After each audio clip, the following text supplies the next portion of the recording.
ශාස්ත්‍රු වූ සම්මා සම්බුදුරජාණන් වහන්සේට අප හැම දිනාගේම নমස්කාරය වේවා. පින්වත්නි, භාග්‍යවතුන් වහන්සේ පැහැදිලි කොට වදාළ ධර්මය සෑම දහම් මාත්‍රයක්ම අපේ අභ්‍යන්තරය නිවන්න හේතු වෙනවා. බුදුදහම කිසිම දවසක පුද්ගලයාගේ ජීවිතේ කලබවන දහමක් නෙමෙයි. තමන්ව නිවන දහමක්. තමන්ව සුවපත් කරන දහමක්. තමන්ව නිවන සුවපත් කරන දහමක් තමයි අපි අභියස තියෙන්නේ. මේ ධර්මය අපි පාවිච්චි කරන්න ඕන තමන්ගේ නිවීම පිණිස, සුවපත් වීම පිණිස. යම් කෙනෙක් බුදුරජාණන් වහන්සේගේ නාමයෙන් කැළඹෙනවා නම් එයා බුදුරජාණන් වහන්සේගේ ධර්මයේ මත සැබවින්ම දායාද වුණු ශ්‍රාවකෙක් නෙමෙයි. මොකද බුදුරජාණන් වහන්සේගේ ධර්මයේ තුල දායාද වුණු ශ්‍රාවකයා හැම වෙලාවකම නිවීමයි නියෝජනය කරන්නේ. සුවපත් වීමයි නියෝජනය කරන්නේ. අභ්‍යන්තර චිත්තසංතානය සනසා ගැනීමයි නියෝජනය කරන්නේ. එනිසා අපි දක්ෂ වෙන්න ඕන මේ ධර්මයේ පාවිච්චි කරලා අපේ ආධ්‍යාත්මීය සනසා ගැනීම පිණිස ප්‍රායෝගික වැඩපිළිවෙලක් ගොඩනගා ගන්නට. ඒක ලෝකේ කාටවත් හදලා දෙන්න පුළුවන් දෙයක් නෙමෙයි. මේ ධර්මයේ පරිහරණය කරමින් තම තමා විසින් හදා ගන්න ඕන තත්වයක්. පින්වත්නි, අද මේ දේශනාවට මාතෘකාවක් හැටියට බොහොම දීර්ඝ විස්තරයක් තියෙනවා. රූපය සම්බන්ධ සක්කාය දිට්ඨිය ප්‍රහාණය කරගන්නේ කොහොමද? මෙතන උපාදාය රූප සම්බන්ධවත් කතාවක් මතු කරලා තියෙනවා. ඒ වගේම අසනීප වුණු විට අනිමිත්ත චේතෝ විමුක්තිය ඇති කරගන්නේ කෙසේද? ඒ වගේම ඒ අවස්ථාවේදී ඒ අනිමිත්ත චිත්ත සමාධිය තුලින් හිත නිවනට පත් කරගන්නේ කොහොමද කියන කාරණේ ගැන පැහැදිලි කරලා දෙන්න කියලා. ඒතර මේක විශාල මාතෘකාවක්. උපාදාය රූප සම්බන්ධ සක්කාය දිට්ඨිය ප්‍රහාණය කරගත හැක්කේ කෙසේද කියලා පළවෙනියෙන් අහනවා. අපි තුල නාම රූප කියලා ධර්ම දෙකක් ක්‍රියාත්මක වෙනවා. ඒ රූප කියන කොටාසය තුල තමයි ඒ කියන්නේ නාම ධර්ම සහ රූප ධර්ම ගත්තට පස්සේ මේ රූපය තුල විශාල බෙදීමක්, වර්ගීකරණයක් බුදුරජාණන් වහන්සේ අපට පැහැදිලි කොට වදාලා. කොට රූපය සම්බන්ධ රූප 28ක් ගැන ධර්මයේ සඳහන් වෙනවා. සතර මහා භූත රූප සහ ඉන් උපන් ඒ කියන්නේ සතර මහා ධාතුන් නිසා ධාතුන්ගෙන් උපන් රූපවලට උපාදාය රූප කියලා කියනවා. එතකොට මේ රූපේ ප්‍රධාන වන්නේ සතර මහා ධාතුවයි. පඨවි ධාතුව, ආපෝ ධාතුව, තේජෝ ධාතුව, වායෝ ධාතුව කියන භූත රූප හතර තමයි ප්‍රධාන වෙන්නේ. ඒවයින් උපන් රූප තව 24ක් තියෙනවා. ඒවට අපි කියනවා උපාදාය රූප කියලා. ප්‍රසාද රූප වශයෙන් මුලින් පැහැදිලි වෙනවා. මොනවාද? චක්කු ප්‍රසාදය, සෝත ප්‍රසාදය, ගාන ප්‍රසාදය, જીවහා ප්‍රසාදය, කාය ප්‍රසාදය, ඊළඟට රූපය, ශබ්දය, ගන්ධය, රස, ස්පර්ශය යන මේවට කියන්නේ ගෝචර රූප කියලා. ඊට පස්සේ භාව රූප දෙකක් තියෙනවා. ස්ත්‍රී රූපය, ඒ කියන්නේ ස්ත්‍රී භාව රූපය, පුරුෂ භාව රූපය කියලා. ඊළඟට හදේ රූපය, ජීවිත රූපය, ආහාර රූපය කියලා නිෂ්පන්න රූප 18ක් තියෙනවා. එතකොට රූපවල ප්‍රධාන වෙන්නේ උපාදාය රූප. ඒවා නිසා පැන නගින තත්වයක් විදිහට තමයි මේ රූපේ විභේදනය, බෙදීම ගැන ධර්මයේ සඳහන් වෙන්නේ. එතකොට මේ දැන් උදාහරණයක් විදිහට ගත්තාම ප්‍රධාන වශයෙන් මේ සතර මහා ධාතු අතහැරියට පස්සේ 24ක් උපාදාය රූප ගැන කතා කරනවා. එයි මුලින්ම සඳහන් වෙන්නේ පින්වත්නි ප්‍රසාද රූප පහ. එතකොට චක්කු ප්‍රසාදේ, සෝත ප්‍රසාදේ, ගාන ප්‍රසාදේ, જીවහා ප්‍රසාදේ, කාය ප්‍රසාදේ කියලා ප්‍රසාද රූප පහක් තියෙනවා. ඉස්සෙල්ලා අපි නිකන් මේ ප්‍රසාද රූප ටික හරි අපි නිකන් කතා කරලා බලමුකෝ. මේ මාතෘකා 3ක් 4ක් නේ මේ දේශනාවට තියෙන්නේ. දැන් මේවා පදනම් කරගෙන සක්කාය දිට්ඨිය ප්‍රහාණය කරගන්නේ කොහොමද කියන එකත් අහනවා. ඒක ඊටාම ගැඹුරු කාරණයක්. ප්‍රසාද රූප, චක්කු ප්‍රසාදය. මොකද්ද චක්කු ප්‍රසාදය කියලා කියන්නේ? ඇසේ තියෙනවා කළු ඉංගිරියාව මැද මුං ඇටයක විතර පින්වත්නි ඊටාම පුංචි කුඩා ගුලියකට වගේ සමාන ස්වභාවයක් ඇති දෙයක්. පුළුන් පිටක තෙල් ටිකක් ගෑවිලා තියෙනවා වගේ ඒ තුල මේ උපයක් එක්තරා උපයක් පැතිරිලා තියෙනවා.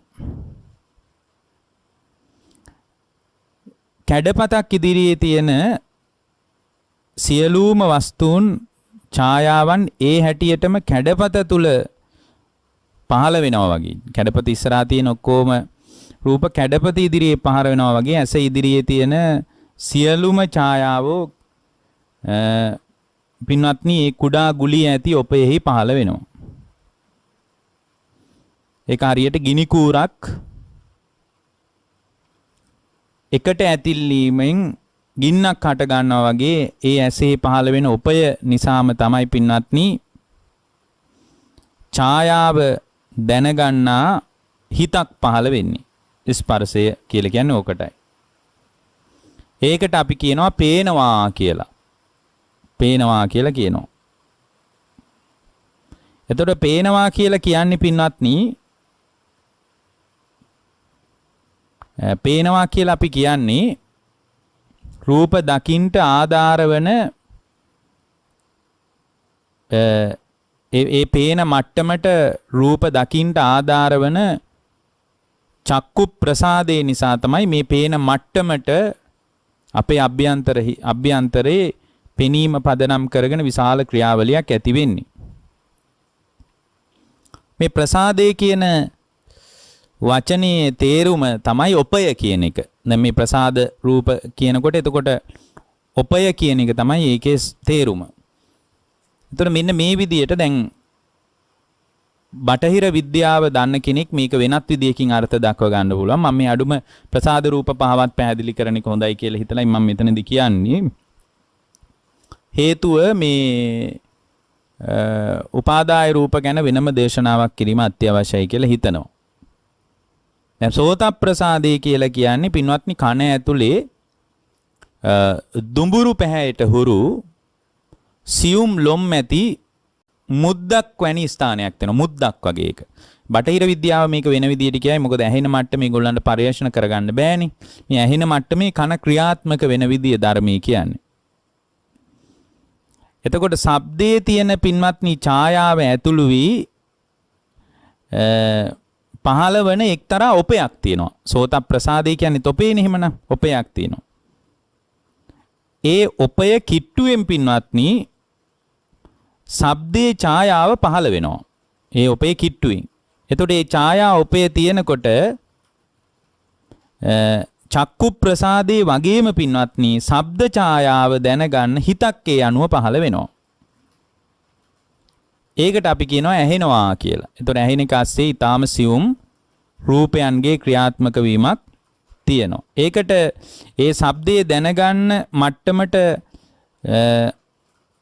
ආසන්න වශයෙන් උපකාර කරන නිසා ඒකට අපි කියන ඔපය කියලා. ඒකට සෝත ප්‍රසාදය කියලා අපි කියනවා.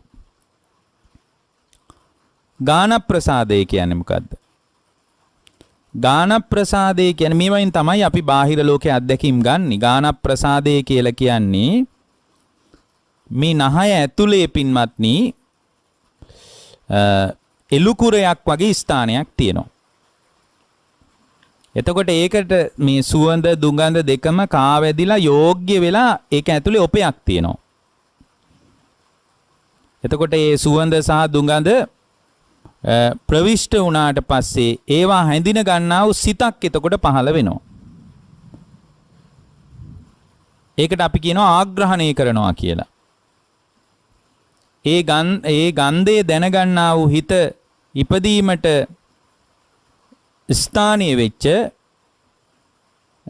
තැනට කියනවා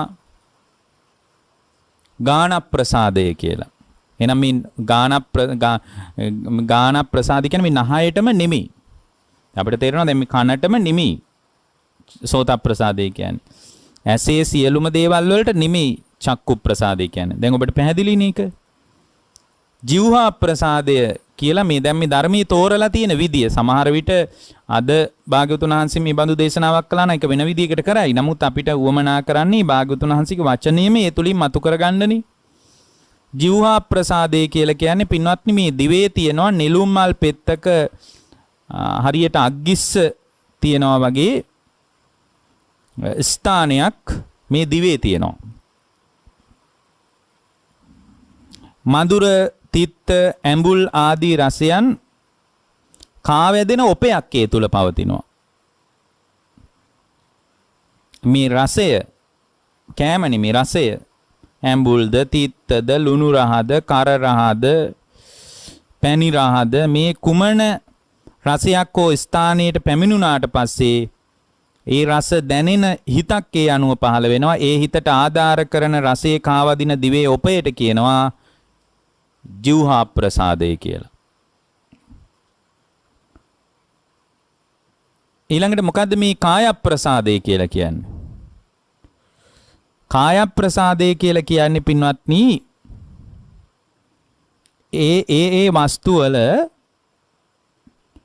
මේ සම්පූර්ණයෙන්ම තියෙන තද බව, මොලොක් බව, රළු බව මේ බාහිර ලෝකයේ තියෙන ඒ වස්තු වල තියෙන රළු බවද, මොලොක් බවද ඒ වගේම ඒවායේ තියෙන සැහැල්ලු බවද, සිසිල් බවද, උණුසුම් බවද මෙන්න මේ ආදී ස්වභාවයන් ඔස්සේ ස්පර්ශයේ ගැටෙන්නා වූ කාවදින එක්තරා ස්වභාවයක් මේ ශරීරේ පුරා විහිදිලා පවතිනවා.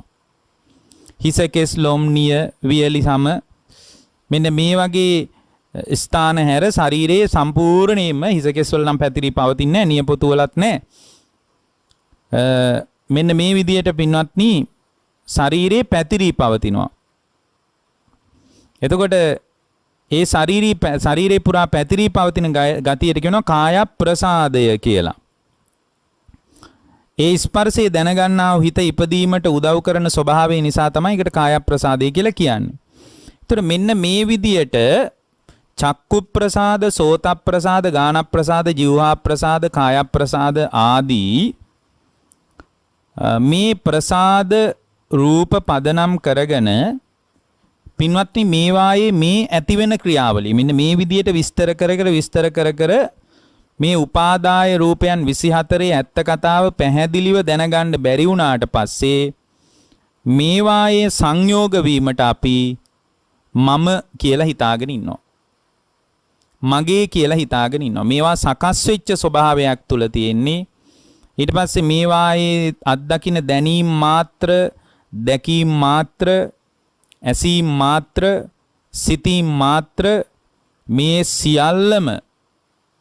සියල්ලම පින්වත්නි සම්පූර්ණයෙන්ම කොටසක් නෙමෙයි සම්පූර්ණයෙන්ම පින්වත්නි අත්දැකීම් පරාසය තුලදී ප්‍රපංචකරණයක් දක්වා උඩුදුවන්නේ මේවායේ මූලික ස්වභාවය දැනගන්න බැරි වෙච්ච නිසා. මේ රූපයන්ගේ සකස් වෙච්ච ස්වභාවයක් පවතිනවා. ඒ සකස් වෙච්ච ස්වභාවය මේ රූපය තුල නිරන්තරයෙන් අත්දකින්න දෙයක්. ඒ වගේම ඒ රූපේ පදනම් කරගෙන ඇතිවෙන නාම ධර්ම ඔස්සේ ඇතිවෙන ක්‍රියාවලියත් සකස් වෙච්ච දෙයක්. ඒ සකස් හරියට ඒකයි කිව්වේ මේක සකස් වෙලා නැත්තම් පින්වත්නි පේන මට්ටමට එන්නේ නැහැ.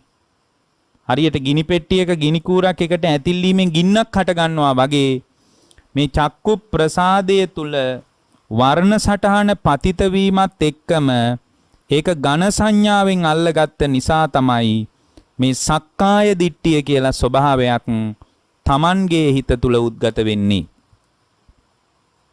මේ විදියට රූපයේ විසුරුව බලන්න තමයි බුදුරජාන් වහන්සේ උගන්වන්නේ.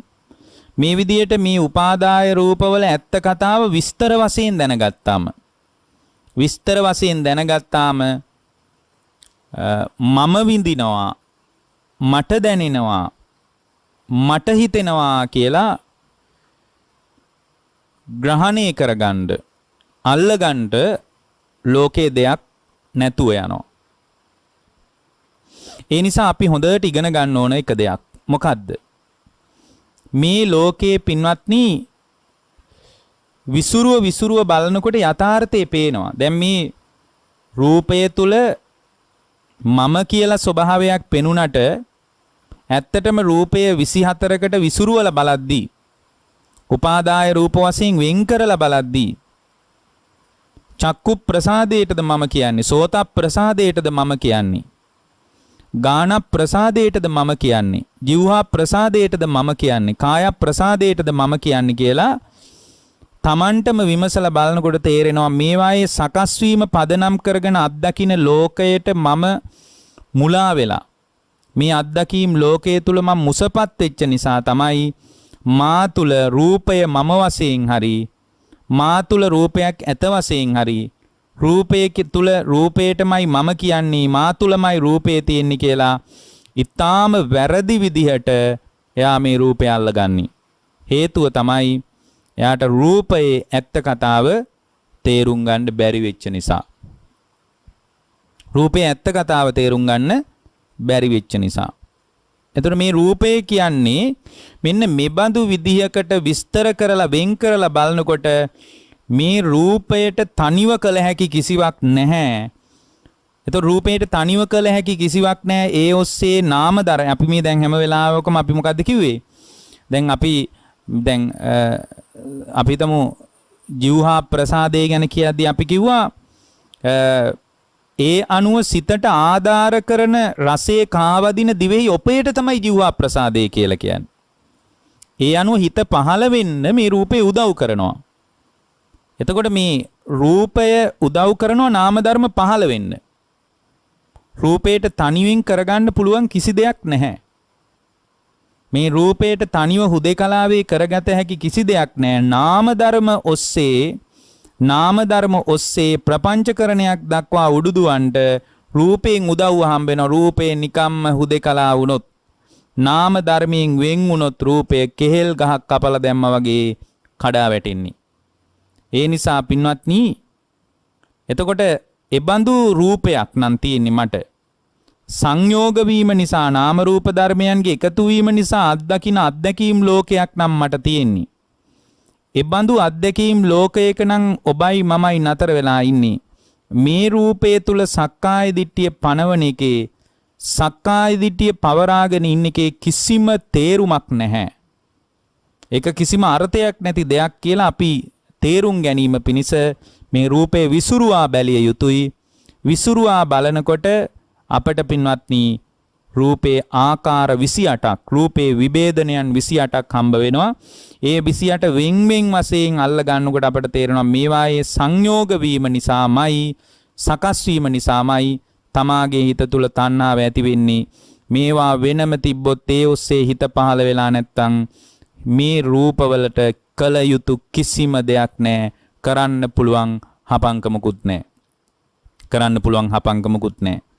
ඒ ඔස්සේ හිත පහළ වෙනකොට ගොඩ නැගෙන නාම ධර්ම ඇසුරු කරගෙනමයි පින්වත්නි මේ රූපේ නැගී හිටීම සිද්ධ වෙන්නේ. එතකොට මේ සත්‍ය අපි ඊටාම හොඳින් පැහැදිලිව පින්වත්නි තේරුම් ගන්න ඕන.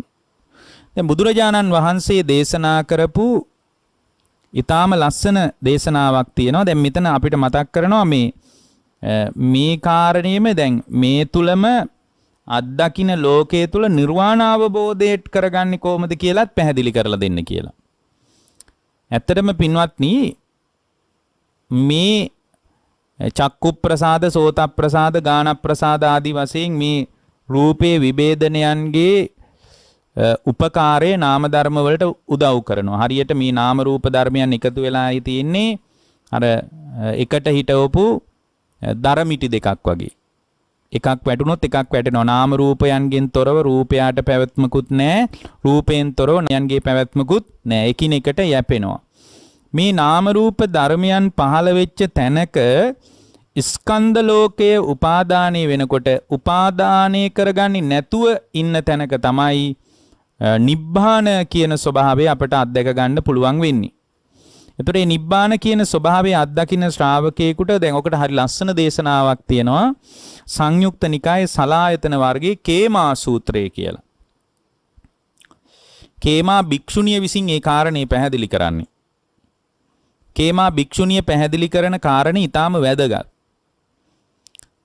ඒ දවස්වල බුදුරජාණන් වහන්සේ වැඩ සිටියේ සවැත් නුවර ජේතවනාරාමේ අනේපිඬු සිටුවරයා විසින් කරපු විශාල ආරාම සංකීර්ණේ. ඒ දවස්වල කේමා භික්ෂුණිය මේ කෝසල ජනපදයේ චාරිකාවේ වැඩම කළා. කෝසල ජනපදයේ චාරිකාවේ වැඩම කරනකොට පින්වත්නි සවැත් නුවරටත් සාකේත නුවරටත් අතර කෝරණවත්තු කියලා ගමක් තිබිලා තියෙනවා. ඒතර මේ තෝරණවත්තු කියන ගමට පිණ්ඩපාතේ වැඩම කරලා මේ ගමේ තමයි මේ කේමා කියන භික්ෂුණිය රහත් භික්ෂුණිය වැඩ හිටියේ.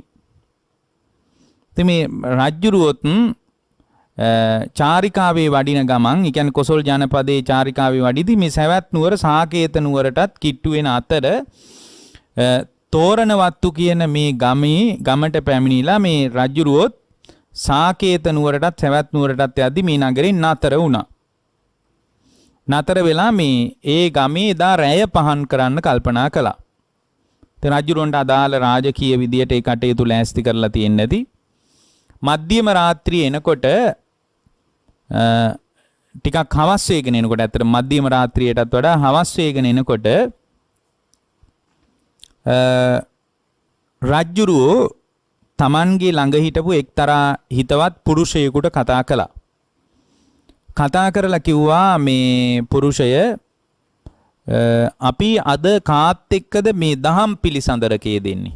මේ පැත්තේ රජුරෝ ඉතින් කාලෙකින් ආපු තැනක් වෙන්නේ නැති. මේ පැත්තේ නැද්ද නිකන් දහම් පිළිසඳරකයේ දෙන්න ඒකට සුදුසු ශ්‍රමණේක් හරි බ්‍රාහ්මණෙක් හරි කවුරු හරි කෙනෙක් මේ අපිට හොයාගන්න බැරි වෙයිද කියලා ඇහුවා.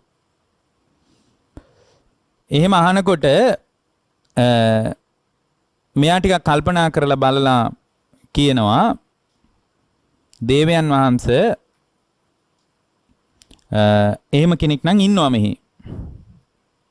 කවුද ඒ කියලා ඇහුවා.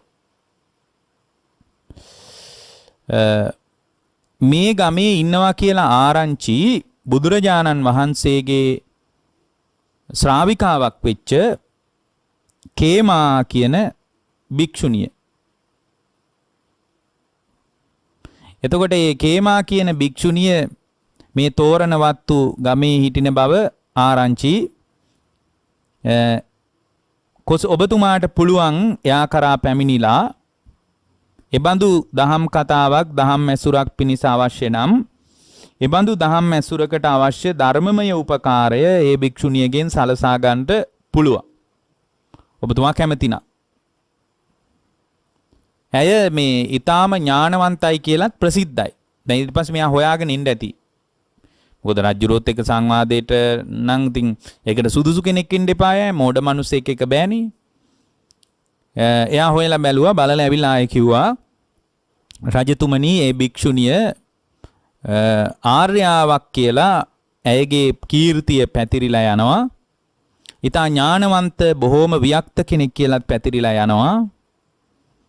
බොහෝ ඇසූපිරූ තැන් තියෙන කෙනෙක් කියලාත් කතාව පැතිරිලා යනවා. ඔබතුමා කැමති නම් මේ භික්ෂුණිය එක්ක යම් පිළිසඳර කතාවක දහම් කතාවක යෙදෙන්න පුළුවන්. එහෙම කියනකොට අර කොසල් රජතුමා කේමා භික්ෂුණිය හිටි තැනට ගියා. හිටි තැනට ගිහින් කේමා භික්ෂුණියට වන්දනාත් කළා. වන්දනා කරලා එක පැත්තකින් වාඩි වුණා කේමා භික්ෂුණිය කිට්ටුයි. කේමා භික්ෂුණියට මෙහෙමත් පැවසුවා ආර්යාවනි දැන් බලන්න එයාට උවමනයි යම් දහම් කතාවක යෙදෙන්න. හැබැයි ඒ කාලේ තිබ්බ ප්‍රශ්නයක් තමයි ඇයගෙන් මේ රජතුමා අහනවා ආර්යාවනි ඇත්තටම තථාගතයන් වහන්සේ මරණින් මත්තේ ඉන්නවද? මොකද ඒ කාලේ හරි ගැටලු ටිකක් තිබ්බා. මේ මරණින් පස්සේ ඉන්නවද නැද්ද කියන එක තමයි ඒ කාලේ තිබ්බ බරපතල කතාව. මොකද බුදුරජාණන් වහන්සේ කවුරුත් කියපු නැති කතාවක් කිව්වා. මරණින් පස්සේ මේ කියන්නේ හේතු නිරුද්ධ වීමෙන් සියල්ලම නිරුද්ධ වී යන විදිහේ කතාවක් කිව්වා. ඉතින් මේක අමුතු කතාවක් ಭಾರತයට. මේ බුදුරජාණන් වහන්සේ මතු කරපු කතාව බොහොම අමුතු කතාවක්. ඒ නිසා මේ අය අතර බොහොම ഘോഷාවක් තිබුණා.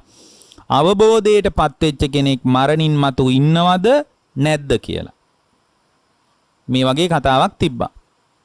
ඒකයි අහන්නේ ආර්යාවෙනි මරණින් පස්සේ තථාගතයන් වහන්සේ ඉන්නවද නැද්ද? එතකොට අර කේමා භික්ෂුණිය කිව්වා තථාගතයන් වහන්සේ මරණින් මතු ඉන්නවාය කියලා කාරණයක් බුදුරජාණන් වහන්සේ වදාරලා නැහැ එහෙම එකක්. ඒක නොවදාළ එකක්. ඊට පස්සේ අනිත් පැත්තට ඇව හොඳයි එහෙනම් ආර්යාවනි තථාගතයන් වහන්සේ මරණින් මත්තේ නැද්ද? ඒ කියන්නේ මේ තථාගතයන් වහන්සේ විතරක් නෙමෙයි. අවබෝධයට පත්වෙච්ච අය මරණින් පස්සේ නැද්ද? බුදුරජාණන් වහන්සේ වදාළ විදියටම ඇය කියනවා රජතුමනි තථාගතයන් වහන්සේ මරණින් මත්තේ නැහැ කියලා දෙයක්වත් ඒකත් පනව ගන්න පුළුවන්කමක් නැහැ. එහෙම කියන්නත් බෑ. ඊට පස්සේ ඔහු අහනවා ආර්යාවනි එහෙමනම් තථාගතයන් වහන්සේ මරණින් මතු ඉන්නවාද නැද්ද? ඉන්නවද නැද්ද? මට කෙලින් කියන්න. එතකොට ඇය කියනවා මේ රජතුමනි තථාගතයන් වහන්සේ මරණින් මත්තේ ඇත හෝ නැත යන කාරණේ භාග්‍යවතුන් වහන්සේ විසින් නොදාළ එකක්. ඉන්නවා හෝ නැහැ කියන්නේ ඒක තථාගතයන් වහන්සේලා විසින් නොදාළ කාරණයක්. එතකොට අහනවා ආර්යාවනි එහෙනම් තථාගතයන් වහන්සේ මරණින් මත්තේ ඉන්නෙත් නැද්ද නැත්තේත් නැද්ද? අන්න අන්තිම ওই චතුස්කෝටික ප්‍රශ්න ක්‍රමයේ ඔය ක්‍රමයට වඩා ආයෙකක් අහන්න නැහැ. පින්වත් මහරජ තථාගතයන් වහන්සේලා රහතන් වහන්සේලා මරණින් පස්සේ ඉන්නේ නැත නැත්තේද නැත යන කාරණේ භාග්‍යවතුන් වහන්සේ විසින් නොවදාළ දෙයක්. එහෙම එකක් වදාරලා නැහැ. බලන්න එතකොට මේ අවබෝධයට පත්වෙච්ච බහුශෘත භික්ෂුණියක් පවා උපකල්පන හදන්නේ. දැන් අපි හිතනවානේ මට හිතෙන්නේ මේ විදියයි මම හිතන්නේ මේ විදියයි. එහෙම කවුරු හරි ආන්දර කෙනෙක් කිව්වොත් කියන්න ඔබ වහන්සේ හිතන එක කියන්න එපා බුදුරජාණන් වහන්සේගේ එක කියන්න කියලා. දැන් බලන්න මේ භික්ෂුණිය හැම වෙලාවෙම ශාස්ත්‍රූන් වහන්සේගේ පැත්තට ගෞරවය දීලා තමයි කියන්නේ රජතුමනි බුදුරජාණන් වහන්සේ බඳු කතාවක් මේ නොවදාළ දෙයක්. එහෙම වදාරලා නැහැ. මම හිතන්නේ නැහැ. එහෙම එකක් නැහැ කියලා අර තමන්ගේ පැත්තට ලකුණ දාගෙන කතා කරන්නේ හැම වෙලාවකම කියන්නේ ඒ තමයි අවබෝධයට පත්වෙච්ච උත්තමයන්ගේ ස්වභාවය. තථාගතයන් වහන්සේ බඳු තත්වයක් නොවදාලා වදාළ දෙයක් නෙමෙයි. ඊට පස්සේ ඔහු අහනවා එහෙමද? එහෙනම් ආර්යාවනි තථාගතයන් වහන්සේ විසින් ඔය කාරණේ නොඅදාළ හේතුව මොකද්ද? ඇයි බුදුරජාණන් වහන්සේ එහෙම කිව්වේ නැත්තේ? මරණින් පස්සේ ඉන්නවද කියලා කියන්නෙත් නැහැ. ඒක වදාරලත් නැහැ. නැද්ද කියලා වදාරලත් නැහැ. ඉන්නවද නැද්ද කියලා දෙකම මොකක්වත් කියලාත් නැහැ. ඉන්නේත් නැද්ද නැත්තේත් නැද්ද කියලා ඇහුවාම ඒකට මොකක්වත් උත්තර දෙලත් නැහැ. ඇත්තටම ආර්යාවෙනි තථාගතයන් වහන්සේ විසින් ඔබඳු කාරණයක් ඔය ඔබතුමිය කියන විදිහේ කාරණයක් නොඅදාළ හේතුව මොකද්ද? ඒකට ප්‍රත්‍ය මොකද්ද කියලා ඇහුවා. ප්‍රත්‍ය මොකද්ද? එතකොට මේ භික්ෂුණිය බොහෝම ලස්සන කාරණයක් මතු කරනවා. මහරජ ඔබ මොනවද මේ ගැන හිතන්නේ? මොකක් ගැනද? යම් තැනක මෙච්චරක් වැලි තියෙනවා. අපි තමු සම්පූර්ණ මේ පොළොවේ එක භූමියක වාලුකා කාන්තාරයක මෙච්චරක් වැලි තියෙනවා. මෙච්චරක් 100 ගණන් වැලි කැට තියෙනවා කියලා හරි මෙච්චරක් දහස් ගණන් වැලි කැට තියෙනවා හරි මෙච්චරක් ලක්ෂ ගණන් වැලි කැට තියෙනවා කියලා හරි ගංගා නදියේ පවතින වැලි කැට මෙපමණක් තියෙනවා කියලා ගංගා නදියේ වැලි ගණනය කරන්නට පුළුවන්කමක් තියෙනවා නම් සංඛ්‍යාවකින් ඒක දක්වන්න පුළුවන් කෙනෙක් ඔබ ළඟ ඉන්නවද? ඔබ දන්නවද? ගංගා නම් ගඟේ අර වැලි කැට රජතුමනි මෙන්න මෙච්චරයි තියෙන්නේ.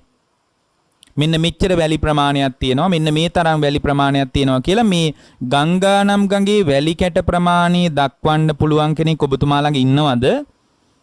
ඔබතුමා එහෙම දක්වන්න පුළුවන් කෙනෙක් දන්නවද කියලා අහනවා.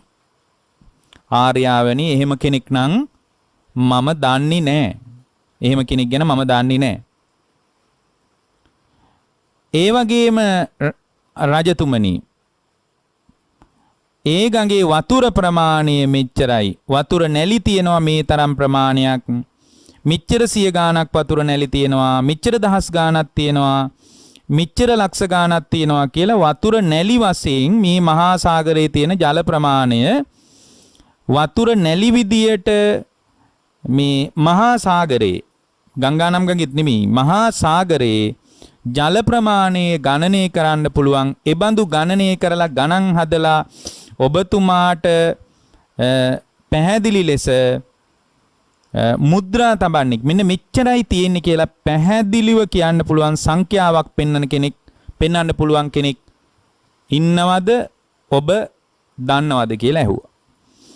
එතකොට රජුරු ආයෙත් කියනවා ආර්යාවෙනි එහෙම කෙනෙක් නම් ඇත්තේ නෑමයි. කවුරුවත් නෑමයි. එතකොට අර කේමා කියන භික්ෂුණිය අහනවා රහත් භික්ෂුණිය අහනවා හොඳයි රජතුමනි ඒකට හේතුව මොකද්ද කියලා. ඒකට හේතුව මොකද්ද කියලා. එතකොට රජුරු උත්තර දෙනවා ආර්යාවෙනි මේ සාගරයේ ගැඹුරුයි. මිනුමක් ගන්න බෑ. මිනුමක් ගන්න බෑ. හරියටම මේ ප්‍රශ්නෙට බැසගෙන උත්තරයක් දෙන්න පුළුවන්කමක් නැහැ. ওই ප්‍රශ්නෙට හරියටම බැසගෙන උත්තරයක් දෙන්න පුළුවන්කමක් නැහැ. ඒව මේවකෝ මහරජ යේන රූපේ තථාගතෝ පඤ්ඤාපය මානෝ පඤ්ඤාපේය තං රූපං තථාගතස්ස පහීනං උච්චින්න මූලං තාලාවත්තු කතං අනභාවං කතං ආයතින් අනුප්පාද ධම්මං රූප සංඛ්‍යා විමුක්තෝ බුදුරජාණන් ඊට පස්සේ මේ භික්ෂුණිය කියනවා අන්න ඒ වගේ රජතුමනි ඔය විදියටමයි තථාගතයන් වහන්සේව පණවනවා නම් පණවන්නේ යම් රූපයකින්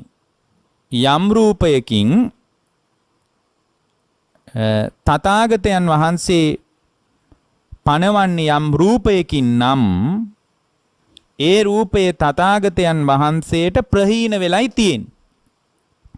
තථාගතයන් වහන්සේට ඒ රූපය ප්‍රහීන වෙලයි තියෙන්නේ. යේන රූපේ තථාගතං පඤ්ඤාපයමානෝ පඤ්ඤාපේයතං රූපං තථාගතස්ස පහීනං උච්චින්න මූලං තාල වත්තු කතං අනභාවං කතං ආයතින් අනුප්පාද ධම්මං. ඔය විදියටම තථාගතයන් වහන්සේ පනවනවා නම් පනවන්නේ යන් රූපයකින් නම් ඒ රූපේ තථාගතයන් වහන්සේට ප්‍රහීන වෙලයි තියෙන්නේ. මුලින්ම සිඳලයි තියෙන්නේ. මුලින්ම සිඳලයි තියෙන්නේ. හරියට කරටිය සිඳපු තල් ගහක් මෙන් වෙලයි තියෙන්නේ. අභාවයටපත් වෙලයි තියෙන්නේ. නැවත නූපදින පරිදි නැති වෙලයි තියෙන්නේ. එතකොට ඊළඟට කියනවා නහෝති තථාගත ජරා මරණම්පි උපේති. මේකේ අවසානයේට කියනවා රූපේ පිළිබඳ තෘෂ්ණාවක් ගෙවා දාලා නම් තථාගතයන් වහන්සේ ඒ කියන්නේ රූපය පිළිබඳ යම් තණ්හාවක් ගෙවා දාන්න ඕන නම් තථාගතයන් වහන්සේක ගෙවා දාලයි තියෙන්නේ. ඒ නිසා රූපය පිළිබඳ තෘෂ්ණාව ගෙවා දැමීමෙන් රූපය පිළිබඳ තෘෂ්ණාව ගෙවා දැමීමෙන් නිදහස් වෙලා ඉන්න තථාගතයන් වහන්සේ ගම්බීරයි. ගම්බීරයි. උන්වහන්සේ මිනුමකට අයිති වෙන්නේ නැහැ. මිනුමකට අයිති වෙන්නේ නැහැ. බැස ගැනීමකට අයිති වෙන්නේ නැහැ. හරියට මහා සාගරය වගේ. මහා සාගරය වගේ. ඒ නිසා තථාගතයන් වහන්සේ මරණින් මත්තේ ඉන්නවාද යන කරුණ යෙදෙන්නේ නැහැ. තථාගතයන් වහන්සේ මරණින් මතු ඉන්නවාද නැද්ද යන කාරණයක් යෙදෙන්නේ නැහැ. තථාගතයන් වහන්සේ මරණින් මතු ඉන්නෙත් නැද්ද නැත්තේත් නැද්ද කියන කාරණයක් යොදන්න බෑ. ඇයි? රූපය ගැන විතරක් නෙමෙයි මෙතන දිගට කියාගෙන යනවා. වේදනා සංඥා සංකාර විඥාන කියන ස්කන්ධයන් පහ පිළිබඳ කරටිය සිඳපු තල් ගහක් වගේ කරලායි තියෙන්නේ. තථාගතයන් වහන්සේ ප්‍රහීන කරලයි මුලින්ම සිඳලයි තියෙන්නේ. අභාවයටම පත් වෙලයි තියෙන්නේ ස්කන්ධයන්ගේ උපාදානය. නැවත නූපදින පරිදි ආය කිසිම හේතුවක් නිසා උපාදානය රූප වේදනා සංඥා සංකාර විඥාන පදනම් කරගෙන දසමයකවත් ඇති නොවන විදියට රූප වේදනා සංඥා සංකාර විඥාන වලින් නිදහස් වෙලයි තියෙන්නේ. නිදහස් වෙලයි තියෙන්නේ. ඒ නිසා බුදුරජාණන් වහන්සේ සම්බන්ධයෙන් බඳු පැනවීමක් කරන්න බෑ. හරියට කොහොමද ගින්නක් ඇවිලෙන්නේ පිදුරු නිසා නම් පිදුරු අයින් වුණාට පස්සේ පිදුරු ඉවත් කළාට පස්සේ පිදුරු දැවිලා ඉවර වුණාන් පස්සේ ගින්න නිවි යන්නේ යම්සේද? ගින්න නිවි යන්නේ යම්සේද? ඒ ගින්න නිවෙනකොට ඒ ගින්න ගියපු තැනක් හොයන්න බෑ වගේ සම්පූර්ණයෙන්ම නැවත නැවත භවයට අදාළ භවයේ පැනවීමට උපකාර වන භවයේ සකස් වීමට උපකාර වන භවයේ පනවා ගන්න අදාළ කර්ම සකස් වීමක් නැත්තම්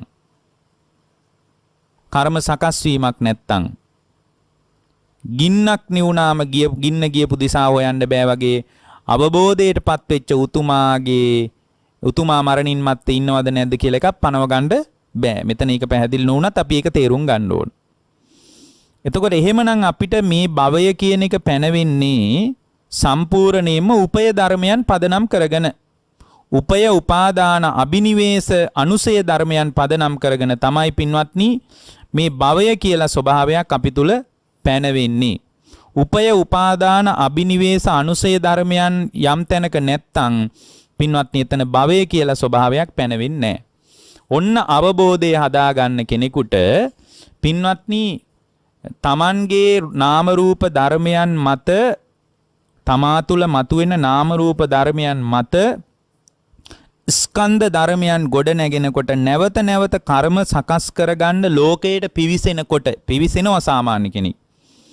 ඒ පිවිසෙන තැන්වල යා හැම වෙලාවකම කර්ම සකස් කරගන්නවා. එයාට නැවත ලෝකයට පිවිසෙනකොට අත්දැකීම් තුල තමාගේ ජීවිතයේ අභ්‍යන්තර ලෝකයේ තුල ගොඩනැගෙන ස්කන්ධ පහ මත උපාදානීය ස්වභාවයක් පැනවෙන්නේ නැත්තම් උපාදානීය ස්වභාවයක් පැවරෙන්නේ නැත්තම් ඒ පැවරෙන්නේ නැති තැනක එයාගේ හිත නිවනටපත් වෙනවා. ඔන්න නිවන සම්බන්ධවත් පැහැදිලි කාරණයක් මතු කළා. එහෙනම් ස්කන්ධයන්ගෙන් මිදීම තුලමයි නිවන තියෙන්නේ. තණ්හාවමයි නිවන වසාදාන කාරණේ. සසර මවන්නේ තණ්හාව විසින්මයි. ඊළඟට මේ මාතෘකාවේ තියෙනවා අනිමිත්ත චේතෝ විමුක්තිය ඇති කරගන්නේ කෙසේද? අහලා තියෙන අසනීප වූ විට අසනීප වුණාම අනිමිත්ත සමාධියක් ඇති කරගන්න බෑ. ඒක පුහුණු කරලා තියෙන්න ඕන. අසනීප වෙච්ච වෙලාවක මං අනිමිත්ත චිත්ත සමාධිය දියුණු කරගන්නවා කියලා හිටියොත් එහෙම යාට කවදාවත් අනිමිත්ත චිත්ත සමාධියක් දියුණු කරන්න බෑ. මේ ලෞකික ධ්‍යාන සමාපatti අතර ප්‍රණීතම සමාධිය තමයි අනිමිත්ත චිත්ත සමාධිය. එතකොට අනිමිත්ත චිත්ත සමාධිය කියන එක බොහොම වැදගත් දෙයක්. ප්‍රණීතයි කියලා බුදුරජාණන් වහන්සේ පවා අගය කළේ. එතකොට දැන් මේකේ අහලා තියෙන අසනීප වූ විට අනිමිත්ත චේතෝ සමාධිය ඇති කරගන්නේ කොහොමද? අසනීප වෙන වෙලාවට නෙමෙයි, ඒක ක්‍රමානුකූලව පුහුණු කරලා තින්න කෙනෙකුට අසනීප වෙන වෙලාවට ඒ සමාධියට සමවැදිලා වේදනාව යට කරගන්න පුළුවන්. පින්වත්නි, බුදුරජාණන් වහන්සේ පැහැදිලි කරන විදිහට මේ සියලු සංස්කාරයන්ගේ නිමිති කල්පනා කොට නිමිති සටහන් වෙන ස්වභාවයක් අපේ මනස තුල ක්‍රියාත්මක වෙනවා හැම වෙලාවකම. එතකොට මේ නිමිති සටහන් වීමේ ස්වභාවයක් අපේ හිත තුල පවතිනවා. මේ සියලු සංස්කාරයන් පිළිබඳ නිමිති කල්පනා නොකොට ඉන්න ස්වභාවයට කියනවා අනිමිත්ත කියලා. අනිමිත්ත කියන්නේ මොකද්ද? අනිමිත්ත කියන්නේ සියලු සංස්කාරයන්ගේ නිමිති කල්පනා නොකොට ඉන්න ස්වභාවයට තමයි අනිමිත්ත කියලා කියන්නේ. දැන් අපේ නිමිති සටහන් වීමක් තියෙන නිසා තමයි අහපු දේවල් ආයෙත් ඇස් දෙක පියාගෙන කල්පනා කරලා ආවර්ජනය කරලා බලන්න පුළුවන්. නිමිති රැඳිලා තියෙනවා. දැනිච්ච රස ඒ වෙලාවේ ආයේ ජීවහා විඥාණයෙන් දැනගන්නවා නෙමෙයි, මනෝ විඥාණයෙන් නැවතත් ආවර්ජනය කරලා කල්පනා කරලා ඒක මතක් කරලා බලන්න පුළුවන්. ඒ ඇයි නිමිති සටහන් වෙලා තියෙන නිසා. එතකොට රූපවල, ශබ්දවල, ගන්ධ සුවඳවල, රසවල, පහස තුල නිමිති අපේ මනස තුල රැඳී පවතිනවා. ඒවා හිතට වැටහෙන බවට කියනවා නිමිත්ත කියලා. අහපු දැකපු දැනුණු හිතුණු දේවල් සටහන් වෙලා තියෙන දේවල් ආය කල්පනා කරලා බැලීමෙන් අත්දකින්න තත්වයට කියනවා නිමිත්ත කියලා. එතකොට යම් කෙනෙක් අනිමිත්ත චේතෝ සමාධියට සමවැදුනාම ඒ කායික වශයෙන් නිමිති වැටෙන්නේ නැහැ. නිමිති වැටෙන්නේ නැතිකම නිසාම ඒක බොහොම ශාන්ත ප්‍රණීත මානසික අවධියකට Tamanගේ හිත ගැඹුරු තැනකට හිත පත් කරගන්න පුළුවන්. ඒ පත් කර ගැනීම පිණිස දියුණු කරන සමාධියට අනිමිත්ත චේතෝ සමාධිය කියලා කියනවා. ඇත්තටම පින්වත්නි, සමාධියත් ප්‍රඥාවත් දියුණු නම් විතරයි ඒක කරන්න පුළුවන්. අන්න ඒකයි ලෙඩ වෙච්ච වෙලාවට කරන්න බෑ කියලා කිව්වේ. පළවෙනියෙන් නිමිත්ත කියන්නේ මොකක්ද කියලා දැනගන්න ඕන. පින්වත්නි, නිමිත්ත කියලා කියන්නේ සිතේ වැටෙන ස්වභාවයනේ. එතකොට අපි හිතින් අයිති කරගෙන නිමිති අනුනිමිති සටහන් කරගෙන අපි අපේ කාලේ ගෙවනවා. නමුත් මේ නිමිත්ත කියන එක අල්ලලා අතගාලා ගන්න පුළුවන් එකක් නෙමෙයි. මේ නිමිත්ත කියන ස්වභාවය පින්වත්නි සිතේ ඇති දෙයක්. සත්‍ය වශයෙන් පවතින දෙයක්වත් නෙමෙයි. නිමිත්ත කියලා කියන්නේම සංස්කාරයක් කර ඒ තුල වෙන කිසිම දෙයක් නැහැ. අපි ඒක පළවෙනියෙන් තේරුම් ගන්න ඕන. ඒ කියන්නේ මනසට වැටහෙන නිමිත්ත කියලා කියන්නේ සම්පූර්ණයෙන්ම නාම ධර්මයක්. ඒක රූපේටවත් බාහිර ලෝකයටවත් අයිති දෙයක් නෙවෙයි සම්පූර්ණයෙන් නාම ධර්මයක්. නිමිති සටහන් පහළවීම කියලා කියන්නේ මේ නිමිති සටහන් පහළවීම සත්වයාගේ නිමිති සටහන් පහළවීම මත සත්වයා උපාදානය කරගෙන කටයුතු කරනවා. උපාදානය කරගෙන කටයුතු කරනවා. එතකොට මේ නිමිති සටහන් උපාදානය කරගෙන කටයුතු කරන්නේත් අපි තුල තියෙන අවිද්‍යාව නිසාමයි.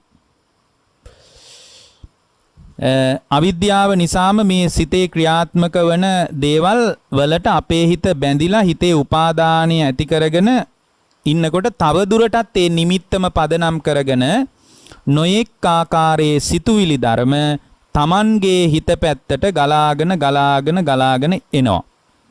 ඒක තමයි වෙන්නේ. දැන් උදාහරණයක් විදිහට අපි මෙහෙම හිතමු. උදාහරණයක් විදිහට අපි ගිහින් තියෙනවා සෝමාවතිය වඳින්න. දැකලා තියෙනවා. ඒතර සෝමාවතිය දැක්කට පස්සේ ඒ සෝමාවතිය දැක්කාම ඒක හිතට වැටුණාට පස්සේ ඒක හිතින් ඇල්ලුවොත් පින්වත්නි ඒ අල්ලගත්ත තැනක දැන් මෙතන ඉඳලා සෝමාවතිය වැඳලා තියෙන කෙනෙකුට දැන් කල්පනා කරලා බලලා ඒ ඔස්සේ ඒ නිමිත්තම පදනම් කරගෙන හිතට ගොඩාක් සංස්කාර ධර්ම ගලාගෙන ඉන්නේ නැද්ද? ගලාගෙන එනවා. එතකොට ඒ සංස්කාර ධර්ම හිතට ගලාගෙන එනකොට නිමිති වැටහිච්ච ස්වභාවය නිසාම සංස්කාර ගලාගෙන එනකොට ඒ සංස්කාර උපාදානය වෙනවා. උපාදානයේ නිසා භවය පැනවෙනවා. ඔන්න ඔය විදිහට මනසේ නිමිති රැඳිලා තියෙන එක සත්‍ය වශයෙන්ම හැඟීමක් විතරයි. මේ හැඟීම් නිසා නොයෙක් සංස්කාර ධර්මයන් හිතට ගලාගෙන එනවා පින්වත්නි. එතකොට මේ විදිහට Tamanගේ හිත පැත්තට නොයෙක් සංස්කාර ධර්මයන් ගලාගෙන එනවා මේ නිමිති සටහන් වෙලා තියෙන නිසා.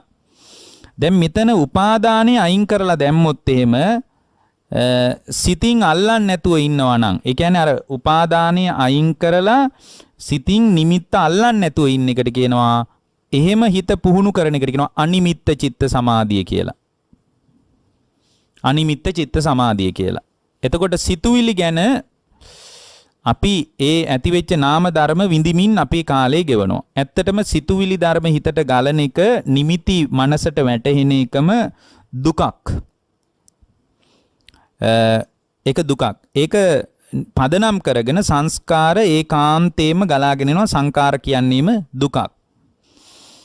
හිතින් උපාදානය කළා නම් සම්පූර්ණයෙන්ම නැවත දුකේ සමුදයයි. දුකේ සමුදයයි. සංකාර කියන්නේ දුකක්. ඒක ඒ නිමිත්ත නිසා හිතට සංස්කාර ධර්ම ගලනකොට ඒක හිතින් අල්ලගත්තොත් උපාදානය කරා නම් අන්න ඒක තමයි දුකේ හට ගැනීම. එතකොට මේ විදියට Tamanගේ හිතට සංස්කාර ධර්ම ගලන්නේ නැතුව ඉන්න විදියට නිමිති වැටෙන්නේ නැතුව ඉන්න ගැඹුරු මානසික අවධියකට තමයි අනිමිත්ත චිත්ත සමාධිය කියලා කියන්නේ. එතකොට මේ සිත තුළ සම්පූර්ණයෙන්ම ඇත්තටම පින්වත්නි බාහිර ලෝකයක් අභ්‍යන්තර ලෝකයක් නිමිති වශයෙන් සටහන් කරගන්න නැතුව ඉන්නකොට සුඛ වේදනාව කියන ස්වභාවයෙන්ුත් හිත නිදහස්, දුක්ඛ වේදනාව කියන ස්වභාවයෙන්ුත් හිත නිදහස්, අදුක්ඛම සුඛ වේදනාව කියන ස්වභාවයෙන්ුත් හිත නිදහස්. සිත තුළ ඇල්මකුත් නැහැ, වේදනාව උපාදානයකුත් නැහැ, කර්ම භවයකුත් නැහැ. සම්පූර්ණයෙන්ම ඒ ඔස්සේ නාම ධර්ම හිතට ගලාගෙන ඇවිල්ලා ඡන්දයක්වත් රාගයක්වත් කවර දෙයක්වත් හිත තුල උද්ගත වෙන්නේ නැහැ. අන්න එහෙම උද්ගත වෙන්නේ නැති තැනකට හිත පවත්වන එක ඒකට කියනවා අනිමිත්ත චිත්ත සමාධිය කියලා. ඒ කියන්නේ කිසිදු නිමිත්තක් හිතට වැටෙන්නේ නැති විදියට ඉන්නවා. එතකොට කය නිකන් ඔහේ පවතිනවා. කය තුල තියෙන කවර වේදනාවක්වත් එතන නිමිත්තක් විදියට වැටෙන්නේ නැහැ. ඒ සමාධිය තුල ඉන්න තාක්කර ශාන්ත ප්‍රණීත ඊ타ම මధుර ස්වභාවයකින් හිත පවත්ව ගන්න පුළුවන්. ඒක මෙහෙම කිව්වට කෙනෙකුට තේරෙන්නේ නැති වෙන්න පුළුවන් නිසා හොඳම දේ තමයි ඒක ක්‍රමානුකූලව ටිකෙන් ටික පුහුණු කරලා බලන එක. එතකොට මේ විදියට හිත පුහුණු කරනකොට පින්වත්නි ඒ පුහුණු වීම තුලදීම පින්වත්නි එයාට මේ අවබෝධ අවශ්‍ය නම් මේ කවරක්වත් ඒ කියන්නේ නිමිති ගලන්නේ නැහැ කියන ස්වභාවය තුල පවා ඒ කියන්නේ නිමිත්තක් වැටෙන්නේ නැති ස්වභාවය කියන්නේත් මේකත් මේ සමාධිය තුල ඉන්න තාක්කල් විතරයි මේ ස්වභාවයක් තියෙන්නේ. මේ අනිමිත්ත චේතෝ සමාධිය තුල ඉන්න තාක්කල් තියෙනවා. එතනින් නැගිට ගමන් ආයෙත් නිමිති වැටහිලා පරණ සංකාරම ගලනවා. මේකත් අතහැරලා දාන්න ඕන කියන තැනකින් හිත ඇල්ලුවොත් එතනින් නිවනටත් හිතපත් කරගන්න පුළුවන්. ආයතනිනුත් නිවනට හිතපත් කරගන්න පුළුවන්. අන්න ඒ බඳු ආකාරයකට අනිමිත්ත චිත්ත සමාධිය පැයෙන් දෙකකින් කරන්න බෑ. ඒක කාලයක් පුහුණු කරන්න ඕන. පුහුණු කරන්න අදාළ වැඩපිළිවෙල ගැන අපි මීට කලින් උද්දේශනාවල කරලා තියෙනවා. ඉතින් ඒ නිසා අපිට කාලය අවසන් වෙන නිසා ඔබට ඊටාම කරුණාවෙන් යෝජනා කරන්නේ පුළුවන් තරම් හිත භාවිතා කරන්න වඩන්න කියලා. ඒ වඩනකොට ඔබට සදාකාලික නිවීම ඔබේ ජීවිතය තුළ සාක්ෂාත් කරගන්න අවකාශය ලැබෙනවා. ඔබ හැම දිනාටම ජීවිතාවබෝධය ධර්මාවබෝධය පිණිස මේ කුසල් හේතු වාසනා වේවා